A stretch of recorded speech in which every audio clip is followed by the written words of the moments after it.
2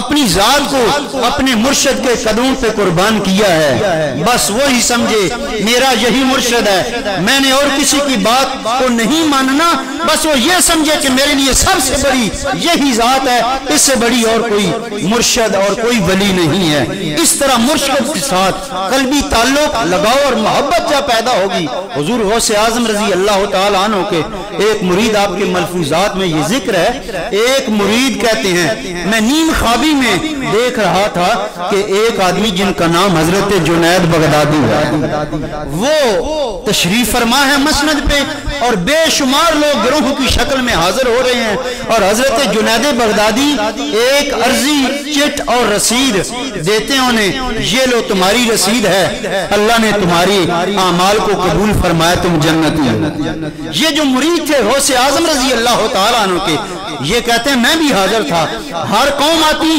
آپ اسے عرضی دیتے اور اسے پاس کرتے جاتے، جب میں کھڑا رہا کافی دیر گزر گئی، حضرت جنید نے فرمایا تو بھی قریب آ جا، تمہیں بھی عرضی دیتا ہوں۔ وہ کہتے ہیں میں قریب ہوا، لیکن میں نے کہا غوث اعظم کہاں ہیں؟ انہوں نے کہا غوث اعظم کا مقام تو بہت اعلیٰ ہے، بلند و بالا ہے، یہ رسیدیں میں تقسیم کر رہا ہوں، عرضیاں میں دے رہا ہوں۔ تو اس مرید نے کہا مجھے غوث اعظم سے بڑھ کر اور کسی ذات سے پیار نہیں، لہذا میں آپ سے رسید نہیں لوں گا، میں اگر لوں گا عرضی تو غوث اعظم کے ہاتھوں سے لوں گا۔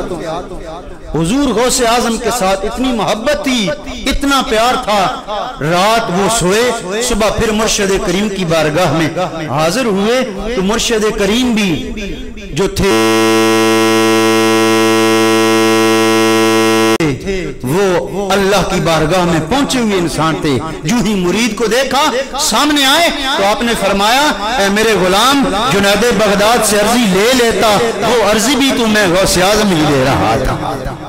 تو اس طرح مرید کا مرشد کے ساتھ تعلق ہو کہ مرید اپنے مرشد سے آگے کسی کو نہ سمجھے۔ یہ واقعہ ہم نے کئی دفعہ سنا، حضور خواجہ سیال رحمت اللہ تعالی علیہ جب جا رہے تھے تونسا شریف، تو راستے میں کہتے ہیں کہ حضرت ایک بزرگ شخصیت سے ملاقات ہوئی، قبلہ حضرت صاحبی بارہا یہ واقعہ ہمیں سنا چکے، راستے میں اپنے کسی بزرگ سے ملاقات ہوئی، ان بزرگوں نے روک لیا تمہارا نام کیا ہے؟ نام بتایا، تو آپ نے فرمایا اس بزرگ نے کہ یہ میں تمہیں وظیفہ دے رہا ہوں، اسے لے لو اور اسے پڑھتے رہنا، اپنے وظائف میں شامل کر لو۔ حضور خواجہ سیال نے فرمایا میرے مرشد حضرت شاہ سلمان تونسوی ہیں، میں کسی اور کو مرشد نہیں مانتا، جو وظیفہ مجھے شاہ سلمان عطا فرمائیں گے میں اسی پہ عمل کروں گا اور کسی پہ عمل نہیں کروں گا۔